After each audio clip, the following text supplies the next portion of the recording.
2020 வந்து ஹிட் அடிச்ச படம் தாங்க கிரீன்லேண்ட். அந்த படத்தோட செகண்ட் பார்ட் தான் இந்த கிரீன்லேண்ட் டு மைக்ரேஷன். அதே ஜெராட் பட்லர் தான், அதே இயக்குனர் ரிக் ரோமன் வாக் தான் பழைய கூட்டணியா இந்த படத்தோட சேர்ந்திருக்காங்க.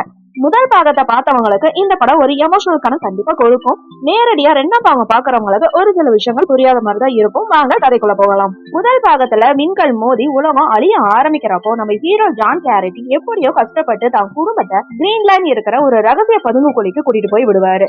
அங்க அவங்க 5 வருஷம் பாதுகாப்பா இருக்காங்க. ஆனா அவங்க நிம்மதி நீடிக்கல. திடீர்னு ஒரு பயங்கரமான நிலநடுக்கம் வந்து அந்த பதுங்கு குழியை இடிக்க ஆரம்பிக்குது. வேற வழி இல்லாம ஜான், அவரோட மனைவி அலிசன், மகன் நேதனோட எல்லாரும் அங்கிருந்து தப்பிச்சு வெளியே வராங்க. அவங்க கூட டாக்டர் அமீனாவும் வெளியே வராங்க. ஆனா வெளியே வந்து பார்த்தா உலகம் வேற மாதிரி இருக்கு. எரிமலை வெடிப்பு, நச்சு காத்து என எப்ப என்ன நடக்குமே தெரியாத ஒரு சூழல் அங்க ஏற்படுது. அப்பந்தான் டாக்டர் அமீனா ஒரு விஷயம் அவங்க கிட்ட சொல்றாங்க. அதாவது ஒரு கிளாக் விண்கலோட ஒரு பெரிய பகுதி பிரான்ஸ்ல இருக்கிற மெடிட்டேரியன் கடல் பகுதியில விழுந்திருக்கு. அந்த இடம் இப்ப சொர்க்கம் மாதிரி மாறிட்டு இருக்கிறதா தகவல் வந்திருக்கு அப்படிங்கிற தகவலை சொல்றாங்க. அங்க போனா நம்ம எல்லாருமே நிம்மதியா வாழலாம் அப்படின்னு நம்பிக்கையும் கொடுக்கறாங்க.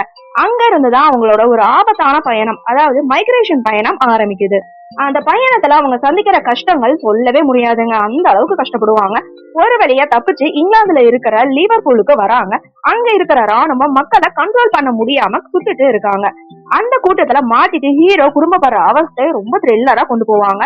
இந்த பயணத்துல ஹீரோ ஜானுக்கு ஒரு பெரிய பிரச்சனை வருது. அதாவது அங்க பதுங்கு குழியில இருந்தப்போ வேலை பார்த்தனால ரேடியேஷன் பாதிப்பு அதிகமாகி அவரோட உடம்பு ரொம்ப முடியாம போயிருக்கும். தனக்கான நேரம் ரொம்ப கம்மியா இருக்குன்னு தெரிஞ்சும் கூட தன் குடும்பத்தை எப்படியாவது காப்பாற்றணும் அப்படின்னு அவர் போற விஷயம் எல்லாம் ஒரு நல்ல குடும்ப தலைவனா காட்டியிருக்கோங்க.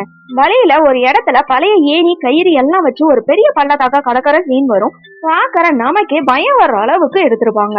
ஒரு கட்டத்துல அவங்க கூட வர டாக்டர் அமீனாவை கொள்ளையர்கள் சுட்டு கொண்டுடுவாங்க.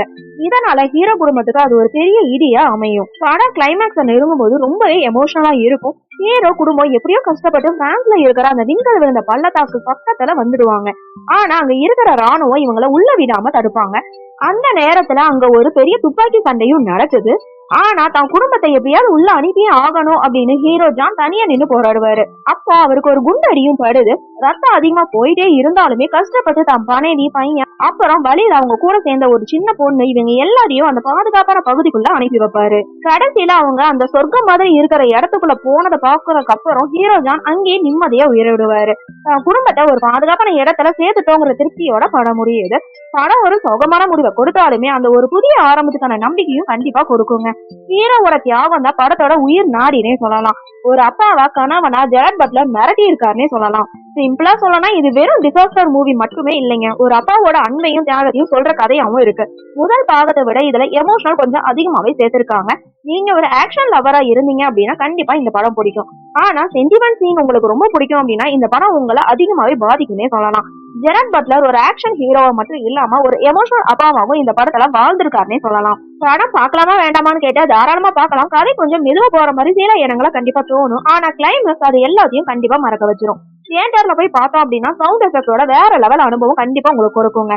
ஆக மொத்தத்துல உலகமே அழிஞ்சாலும் குடும்பத்துக்காக ஒரு மனுஷன் எவ்வளவு தூரம் போறாங்கிறதாங்க இந்த மைக்ரேஷன்.